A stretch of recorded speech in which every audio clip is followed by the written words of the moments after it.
Assalamualaikum warahmatullahi wabarakatuh. Di sini saya akan menjelaskan materi dari organisasi dan manajemen perusahaan. Nama saya Ali Akbar Mendra, NPM 2010-55-2010-64. Untuk penjelasan yang pertama, menjelaskan nomor 1, jelaskan organisasi, yang kedua manajemen, dan yang ketiga hubungan organisasi dengan manajemen. Pengertian organisasi dapat diartikan sebagai dua atau lebih orang yang berada di dalam satu wadah yang sama dan memiliki satu tujuan. Tujuan tersebut nantinya akan dicapai bersama dengan anggota dari organisasi tersebut melalui kerjasama dari pihak yang bersangkutan. Perlu pula diketahui bahwa di dalam organisasi dapat ditemukan berbagai ilmu.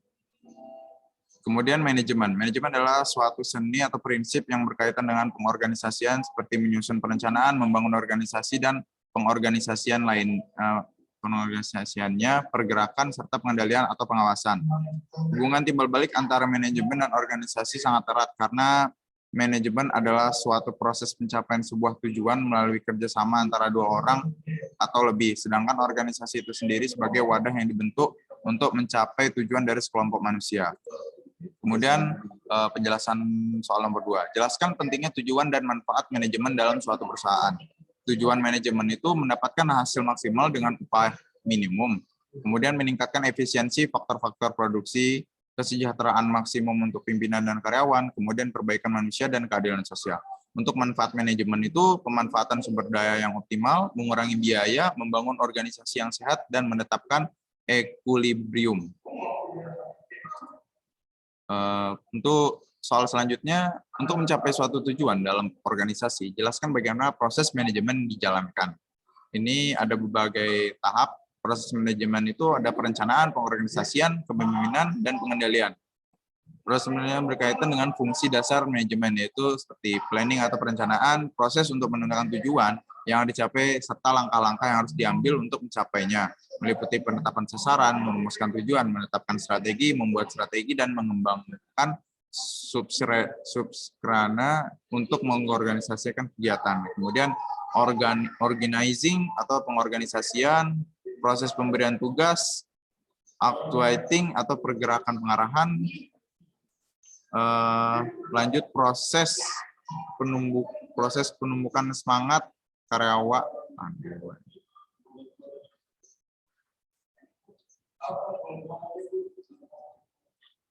Proses penumbukan semangat pada karyawan agar bekerja dengan baik dan membimbing mereka untuk melaksanakan kegiatan yang sesuai rencana dalam rangka mencapai tujuan.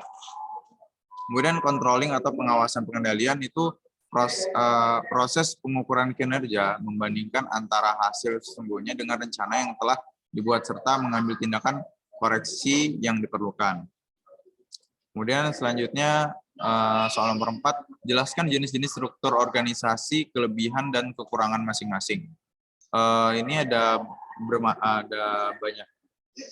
banyak strukturnya ya. Untuk yang pertama, struktur fungsional. Struktur yang paling umum digunakan dalam perusahaan adalah struktur fungsional. Ini juga kerap disebut sebagai struktur birokrasi organisasi yang memecah perusahaan berdasarkan spesialis tenaga kerja. Ini kelebihannya, ini perusahaan dapat mengembangkan ahli pada bidangnya. Karyawan dapat melakukan tugas sesuai bidang, struktur mudah untuk dimengerti. Kemudian untuk kekurangannya, divisi cenderung berdiri sendiri dan kerap gagal dalam berkoordinasi. Kemudian sulit untuk melakukan aktivitas lintas fungsi, dan struktur tidak mudah beradaptasi terhadap perubahan. Selanjutnya, struktur yang kedua itu struktur divisional atau multidivisional. Tipe ini umum digunakan perusahaan besar yang memiliki banyak unit bisnis. Langsung saja ke kelebihannya. Kelebihannya memungkinkan divisi untuk fokus memproduksi produk khusus sambil menggunakan pengetahuan yang diperoleh dari divisi lain yang berkaitan. Kemudian memungkinkan terjadinya koordinasi, memungkinkan pengambilan keputusan yang lebih cepat dan disesuaikan. Untuk selanjutnya, kekurangannya dapat menyebabkan hilangnya efisiensi karena setiap divisi memiliki sumber daya yang sama. Divisi mungkin bersaing untuk pelanggan yang sama. Kemudian yang terakhir, setiap divisi sering membeli perlengkapan berupa dalam jumlah yang lebih kecil dan menyebabkan harus mengeluarkan biaya yang lebih banyak untuk hal ini. struktur yang ketiga yaitu struktur Valeterci. Struktur ini banyak digunakan untuk startup seperti namanya struktur ini memiliki hierarki yang rata-rata memberikan banyak kebebasan pada karyawannya. Kelebihannya itu strukturnya sederhana, dapat tercipta komunikasi yang lebih mudah antar karyawan. Kemudian lebih banyak otonomi dan tanggung jawab untuk karyawan. Karyawan mungkin merasa lebih termotivasi, oleh karena itu menjadi lebih produktif. Untuk kekurangannya itu seperti kurangnya peluang untuk maju, beban kerja yang lebih tinggi untuk manajer, dan manajer memiliki lebih banyak bawahan. Selanjutnya, struktur yang keempat itu struktur matriks. Struktur organisasi keempat cukup rumit dan paling jarang digunakan. Ini mungkin langsung kelebihannya. Kelebihan itu menciptakan kemitraan fungsional dan divisi yang berfokus pada kerjaan dibandingkan sumber daya lain. Meminimalkan biaya karena satu orang dapat memegang beberapa peran, menciptakan keseimbangan yang lebih baik antara waktu penyelesaian dan biaya. Kemudian untuk kekurangannya, tanggung jawab kurang jelas sehingga memperumit tata kelola dan kontrol. Melapor ke lebih dari satu manajer dapat membingungkan bagi karyawan dan supervisor. Karyawan banyak menghabiskan waktu untuk rapat dan koordinasi dengan karyawan lain. Oke, lanjut soal nomor 5. Dalam manajemen ada 3 level, yaitu lower, middle, dan top management. Jelaskan peran dan keterampilan yang diperlukan. Penjelasan untuk yang pertama itu tingkat lini pertama atau lower.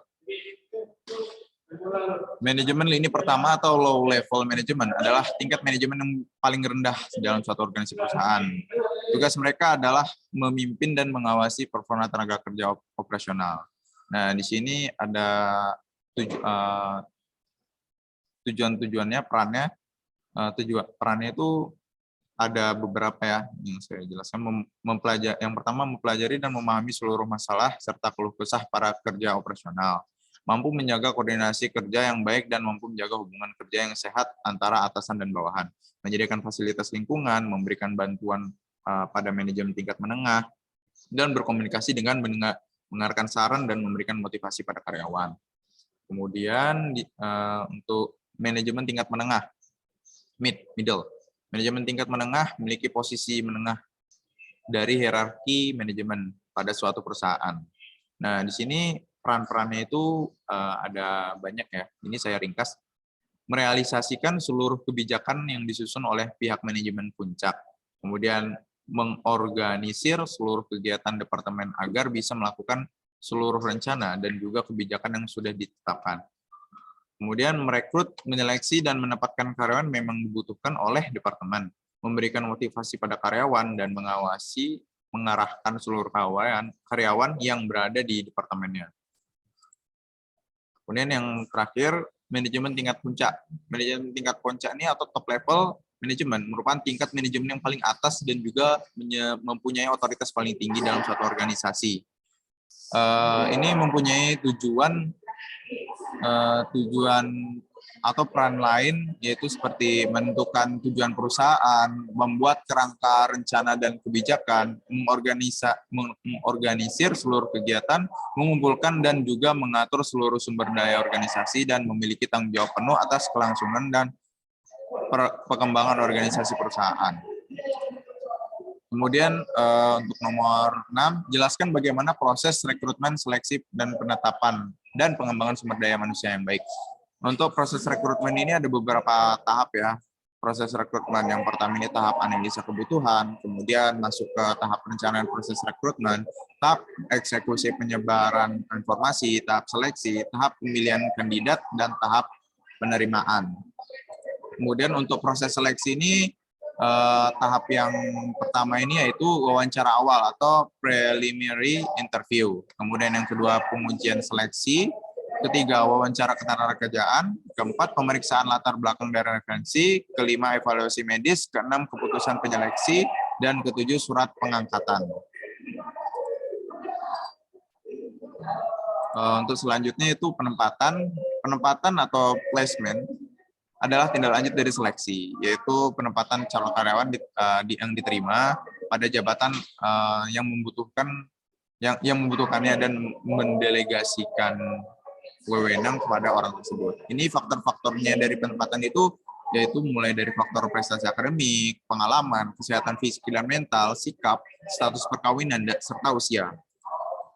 Kemudian untuk proses pengembangan sumber daya manusia, pengembangan dimulai dari rencana-rencana SDM organisasi karena rencana ini menganalisis atau meramalkan dan menyebutkan kebutuhan organisasional untuk sumber daya manusia pada saat ini dan masa yang akan datang. Ini mungkin tahap-tahapan itu merencanakan pengembangan SDM, kemudian menentukan kemampuan-kemampuan yang diperlukan, merencanakan suksesi, memperkirakan kebutuhan-kebutuhan pengembangan SDM, menentukan pendekatan pengembangan SDM, dan mengevaluasi keberhasilan pengembangan SDM. Untuk selanjutnya nomor 7, pengertian budaya organisasi. Pada dasarnya pengertian dari budaya organisasi adalah suatu karakteristik yang terdapat pada suatu organisasi, dijadikan pada tentukan organisasi atau perusahaan sehingga mampu membedakan dengan organisasi lain. Yaitu artinya suatu norma dan juga nilai-nilai perilaku yang dipahami serta diterima oleh seluruh anggota organisasi dan juga digunakan sebagai dasar dalam aturan perilaku di dalam organisasi atau perusahaan tersebut. Kemudian untuk penjelasan nomor 8, jelaskan pentingnya budaya organisasi dan pengaruh terhadap perusahaan. Mungkin budaya organisasi ini sangat berperan penting dalam menciptakan kelancaran dalam segala aspeknya. Budaya perusahaan merupakan fondasi yang berisi norma-norma, nilai-nilai, cara kerja karyawan, dan kebiasaan bermuara pada kualitas kinerja organisasi kita. Dan cara yang paling efektif untuk menyesuaikan dengan perkembangan zaman adalah membangun budaya perusahaan yang unggul. Kemudian untuk penjelasan nomor 9, lanjut ke soal nomor 9, jelaskan bagaimana konsep kepemimpinan yang efisien dan efektif bagi seorang manajer. Mungkin menurut saya, ini yang lebih efektif adalah gaya kepemimpinan manajer demokratis. Karena gaya kepemimpinan manajer ini efektif.